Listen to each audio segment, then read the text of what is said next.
Booktube, it's Kim at Middle of the Book March, and I have a second video this week. So it's actually another tag, and I was tagged by Shelly Swearingen, one of my good Booktube friends, and I'm messing around with my tripod, so don't mind me.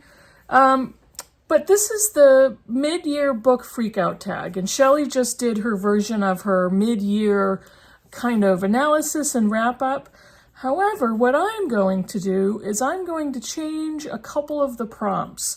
The original creator of this tag has long left Booktube, and I've done this tag before, but what I did this year is the 2.0 version because I didn't like some of the questions.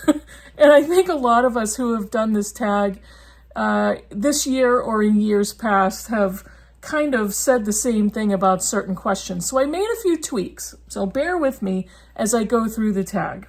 So prompt number 1, the best sequel you read so far this year. This is the first one that I made changes to. I don't read sequels typically. There's a few exceptions here and there. So I changed the question, and my version is the best book by an author you have read before. So this is not a sequel, and it's a standalone novel.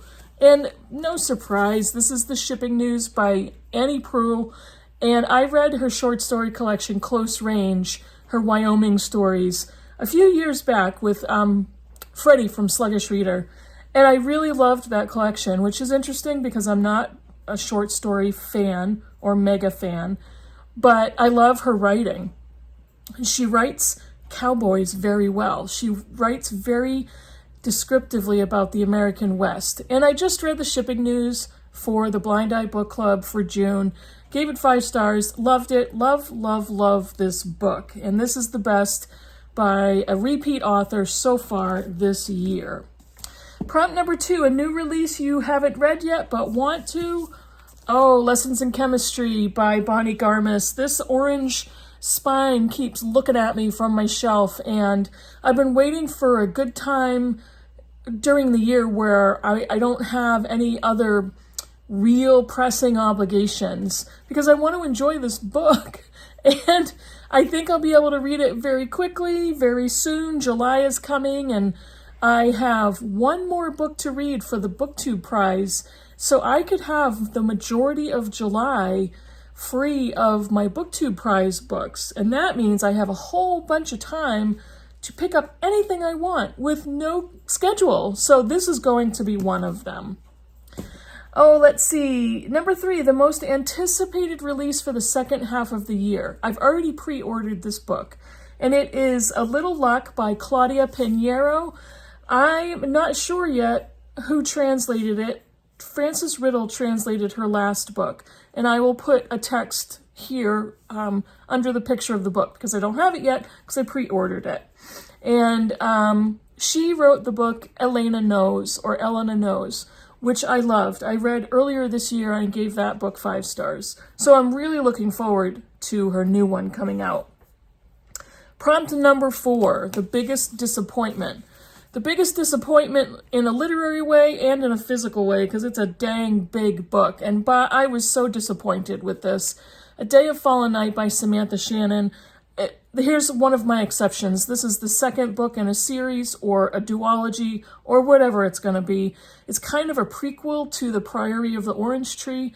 And I was really super disappointed. I thought it was disjointed and kind of all over the place, so many coincidences and plot holes, and I just did not enjoy this. I did read the entire book because I figured if I buy a book that big, I am going to finish it. I will enjoy it, whether I like it or not.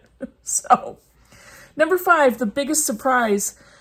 The biggest surprise was an audiobook that I listened to, and I found this book at a really deep bargain deal price. And I thought, this sounds really good. I'm going to try it. What do I have to lose? I looked into the author and I found some good reviews on the author, and I'm thinking, this looks good. I'll try this out. And it is These Silent Woods by Kimmy Cunningham Grant. The audiobook was narrated by Bronson Pinchot, and his voice is gorgeous. I loved the story. This is the story of a father who basically escapes to a remote wooded area with his young daughter, and they stay there indefinitely. I'm not going to tell you anything more than that. It's a mystery. Along the way, you learn more of the father and the daughter's backstory, so things start to fall into place. And at the very end, it's such a satisfying ending. It was a beautiful audiobook to read, to listen to. I loved it. And it was I think it was one of my first 5-star reads of the year. It may have been my first one. But I didn't expect to feel that strongly about an audiobook, about a novel on audio, which I don't usually listen to. I was not expecting to give a thriller or a mystery 5 stars, but I did, and it was a huge surprise, and I loved it. Absolutely loved it. Number 6, favorite new author, whether it's a debut or new to me. This is an author who is new to me. She is not a debut author. And I read 1,000 Ships by Natalie Haynes. I loved this book, and it was so fun to read. It was beautifully written. I had it for a long time, and I just never got to it or never read it.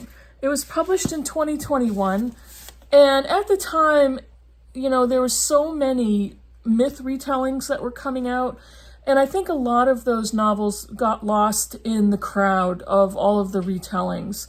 But I finally read this one and loved it. I loved her writing.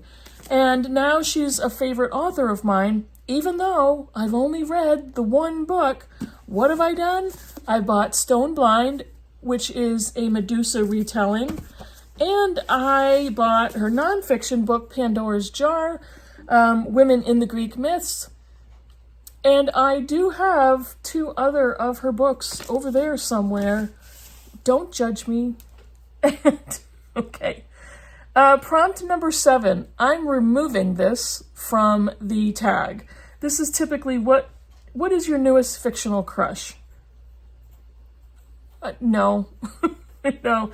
I think the question is just silliness, so I'm taking it out of the mid-year book Freakout tag 2.0. Number 8. What is your newest favorite character? This is definitely not a debut, and this is an ancient classic, but I read the Three Theban Plays by Sophocles. Shelley had a video read-along with this book. This is Antigone, Oedipus the King, and Oedipus at Colonus. And Antigone has become one of my favorite characters in a book that I read this year. Antigone the play blew me away. I had just a tiny bit of knowledge about what it was about. I knew the Oedipus story, but I wasn't well versed in Antigone's part of the story, and I loved that play. I loved the drama in the Antigone play. She is such a strong, powerful, fascinating female character, and loved it. She was my favorite so far this year. Number 9, a book that made you cry. I haven't read a book in a very long time that's actually made me sob, but there have been several books in the last couple of years that I tear up, and it's very emotional, or I react in a way that's similar to, oh my gosh, what's happening? What just happened? I have to go back and read it because something devastating just happened in a story. And A Fine Balance by Rohinton Mystery is filled with devastation. And the very end of the book was jaw-dropping, and I could feel myself welling up. I could feel myself grieving for a character. I could feel myself looking back at all of the plot and everything that led up to the end of the story. This is such a difficult book to read. It's a powerful and beautiful novel set in India in the mid-70s, but it is so sad. And so many readers have said this book is too sad to read. And I can say that it is exceptionally sad, but it is such a beautiful novel. Number 10, a book that made you happy. I'm changing this question.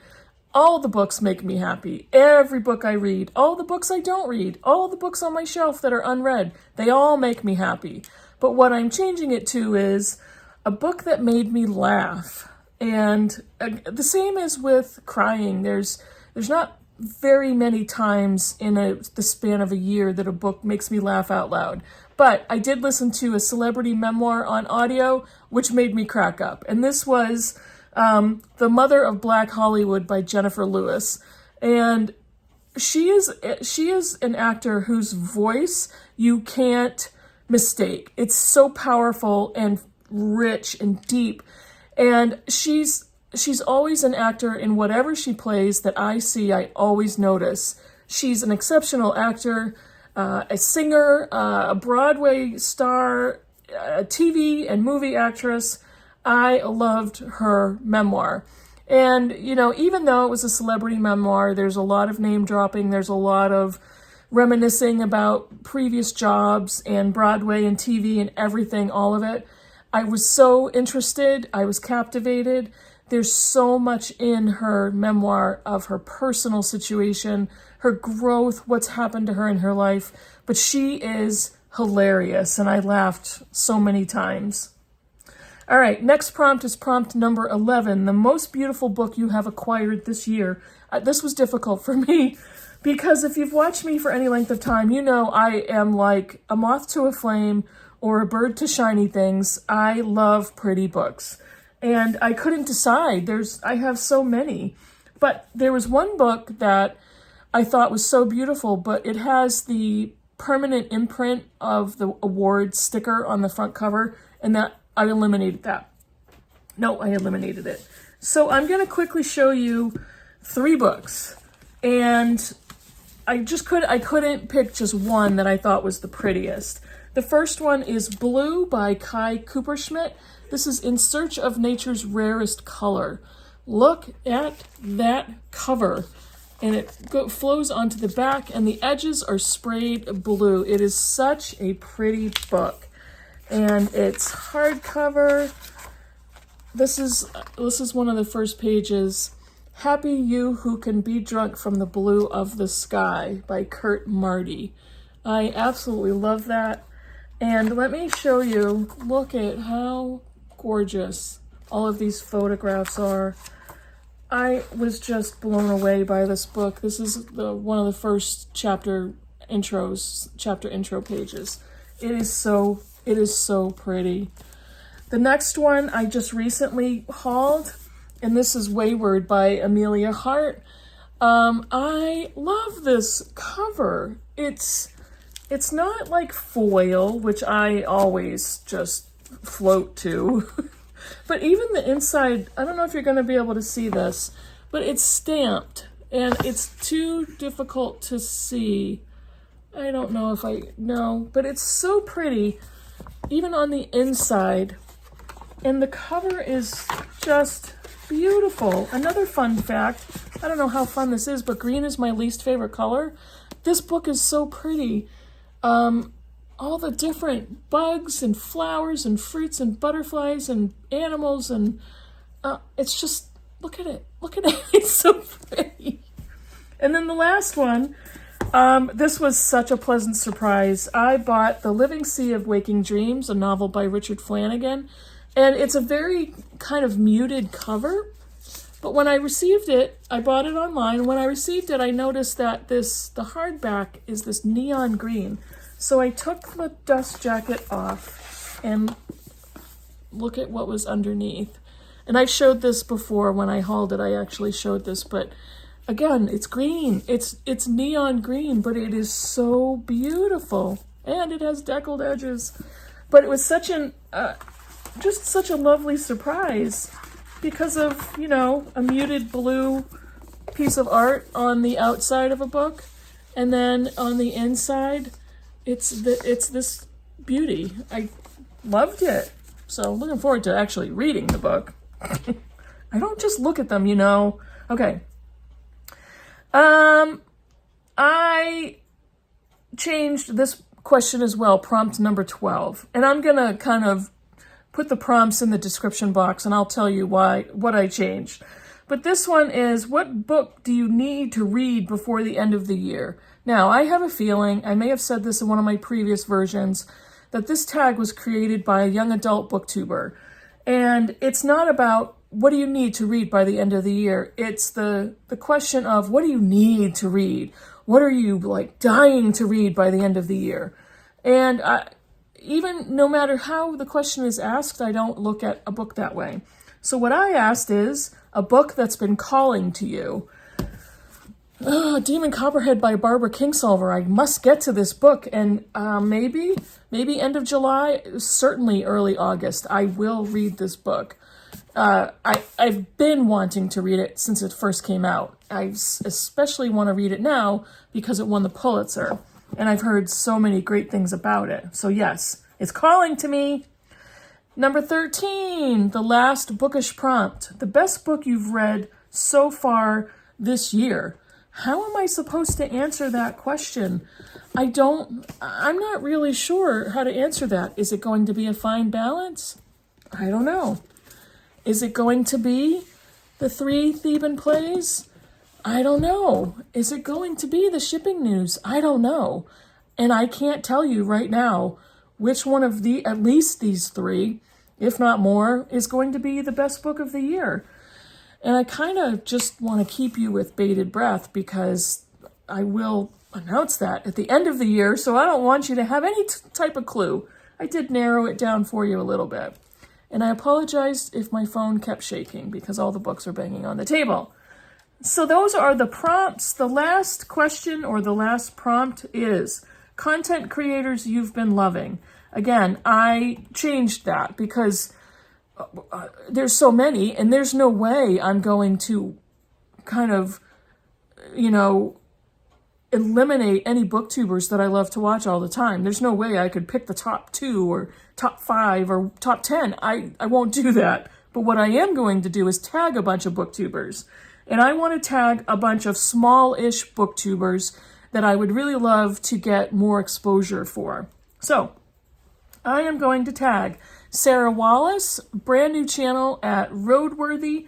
Sarah has been a long time commenter, subscriber to a lot of channels, so go check her out. Grace at Books and Cooks. She's super sweet and lovely booktuber. Marcella and Her Books. I think we've talked a little bit, but she does a really interesting TBR game that I've watched a couple of times. Sniffing the Sheets, who is a UK booktuber. I love that channel name. I've watched her do a bookstore crawl, really fun stuff. Courtney at Tangible Reads. Courtney does a lot of shorts, and she's been kind of looking at book banning and doing a lot of videos surrounding that. Good stuff. Amy at Zoe Beck, and Amy's been sick a lot lately. Amy, I hope you're feeling better, but if you have the energy to do this tag, that would be wonderful. And Michael Romeo Talks Books. Michael is a great booktuber, so fun, lively, invested, transparent. So all of you, there's 7 of you that I tagged, and if you have not done the tag, if you're interested, you are tagged. Don't feel any pressure to complete it. That is quite all right. So thanks for watching, anybody. Thanks for watching, anybody. But thank you, everybody, for watching this particular channel, my channel, this particular video. And I'm not going to edit any of that out. Write me a comment down below, and I'll see you in the next one. Bye.